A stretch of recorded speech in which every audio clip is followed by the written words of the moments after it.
Olá, tudo bem? Eu sou o professor Francisco Medeiros, professor de Física, e esse vídeo é voltado para a terceira série do ensino médio. Vamos lembrar da seguinte maneira: quando se fala em eletricidade, a eletricidade basicamente começa com a eletrostática, estático, parado.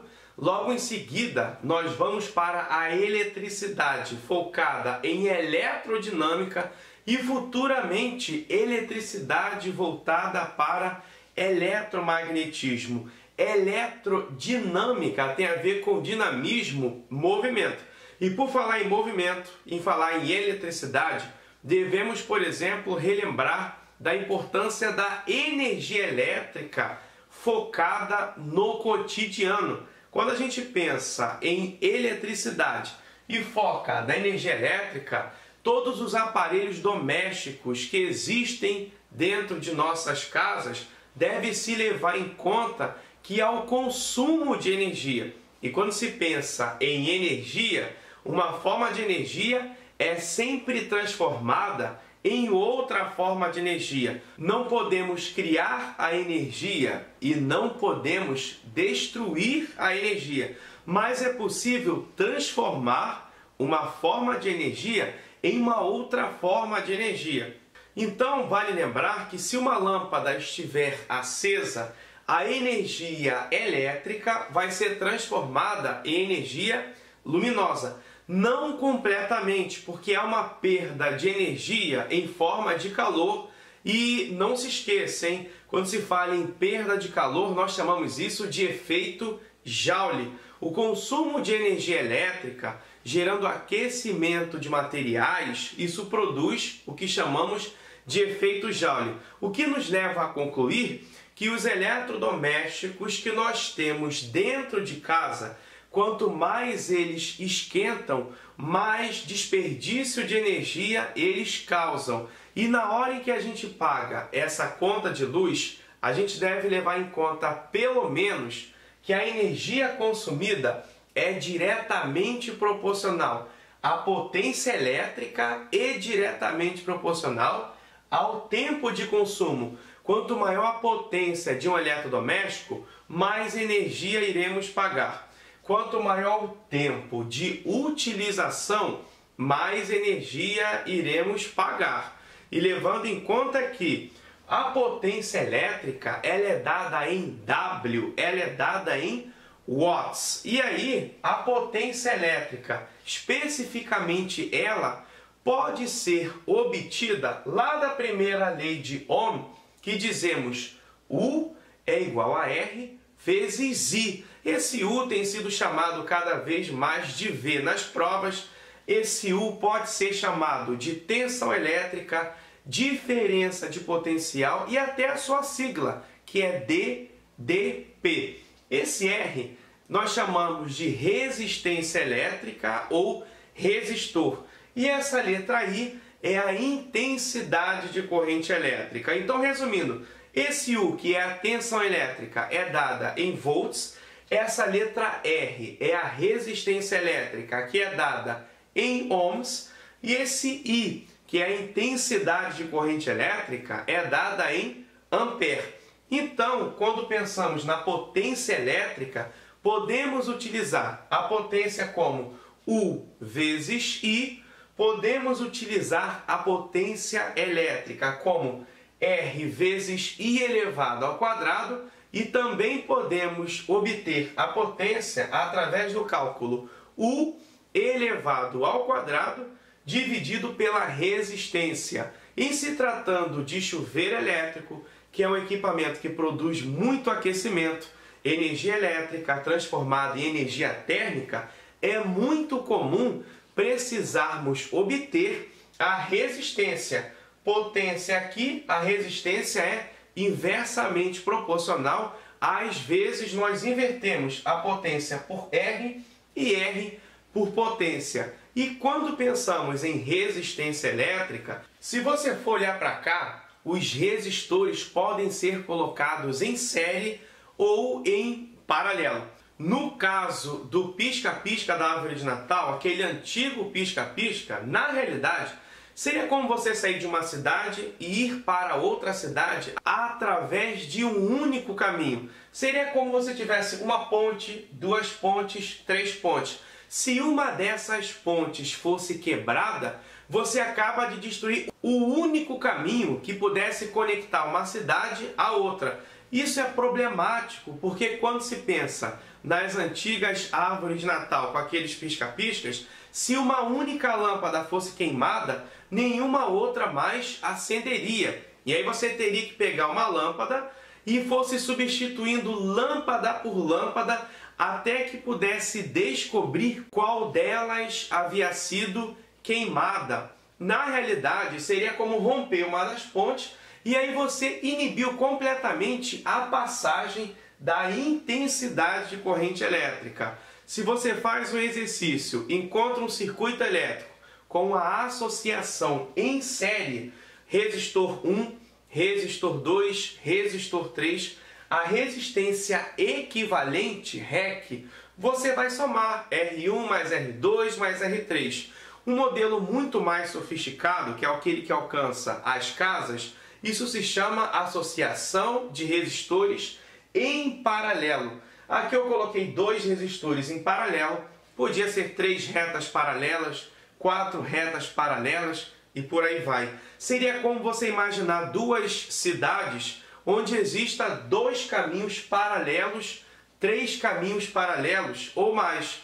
Você tem uma ponte aqui e uma outra ponte aqui. Se um caminho fosse destruído, você teria o outro caminho para percorrer o veículo, ou, na minha circunstância, para percorrer uma corrente elétrica. Se você tiver 2 resistores em paralelo, 3 resistores em paralelo ou 4, o resistor equivalente, basicamente, de uma maneira mais ampla, nós usaríamos 1 sobre REC é igual a 1 sobre R1 mais 1 sobre R2 mais 1 sobre R3. Então, não se esquecer, quando eu penso em energia elétrica, o consumo de energia elétrica será cada vez maior quanto maior for a potência elétrica do equipamento e o tempo do consumo. Como a conta de luz é mensal, os tempos na conta de luz são fornecidos em horas e a potência é trabalhada em watts. Agora, não se esquecer, nós estamos trabalhando com um produto. Potência vezes tempo. A energia acaba sendo watts vezes hora, que é igual a watts vezes hora, ou podemos pronunciar watts hora. O que nós não podemos, na verdade, pronunciar é watts por hora, que seria watts dividido por hora. A gente não pode pronunciar porque não é uma conta de divisão, na verdade é uma conta de multiplicação. E frequentemente as provas de vestibular trabalham com a possibilidade, eu posso pronunciar watts por hora? Negativo. Ou a gente pronuncia watts hora, ou a gente pronuncia watts vezes horas. Porém, na realidade, 1 quilo significa 1000. Então é muito comum na conta de luz a gente, por exemplo, falar assim, 1 kWh. Quando eu falo 1 kWh, eu estou falando 1000 Wh. Em algumas circunstâncias, principalmente em vestibulares, a gente pode encontrar o mega. Mega significa milhão. Então, se eu falar megawatts-hora, eu estou falando milhões de watts-hora. Em outros casos mais raros, seria o giga, que seria bilhão. Gigawatts-hora vai ser bilhões de watts-hora. Então, para poder compreender melhor essas discussões apresentadas aqui, seria grande valor que nós fizéssemos alguns exercícios, tudo bem? Vamos lá à resolução de algumas questões. A primeira questão caiu no Enem, o Exame Nacional de Ensino Médio, e ela vai dizer o seguinte, ó.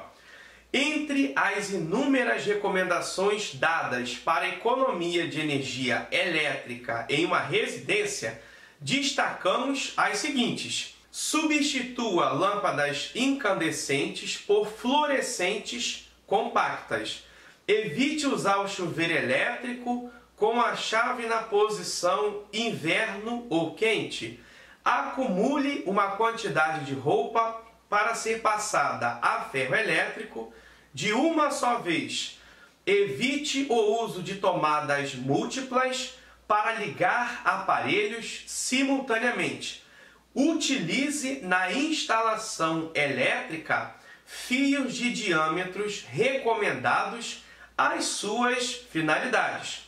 A característica comum a todas essas recomendações é a proposta de economizar energia através da tentativa de, no dia a dia, reduzir, letra A potência dos aparelhos e dispositivos elétricos, letra B, o tempo de utilização dos aparelhos e dispositivos, letra C, o consumo de energia elétrica convertida em energia térmica, letra D, o consumo de energia térmica convertida em energia elétrica, ou letra E, o consumo de energia elétrica através de correntes de fuga.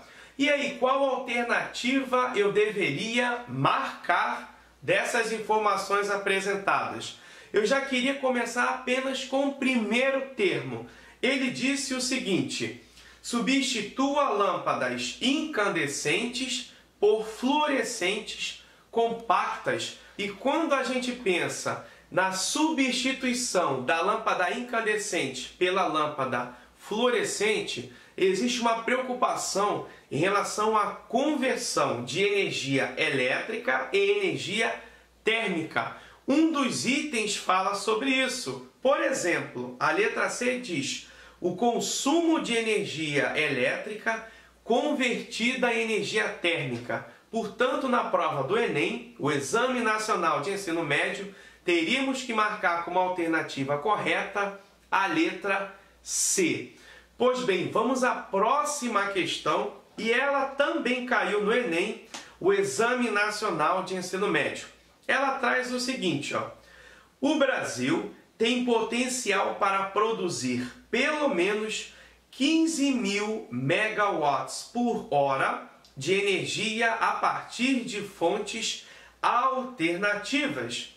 Somente nos estados da região sul, o potencial de geração de energia por intermédio das sobras agrícolas e florestais é de 5.000 megawatts por hora.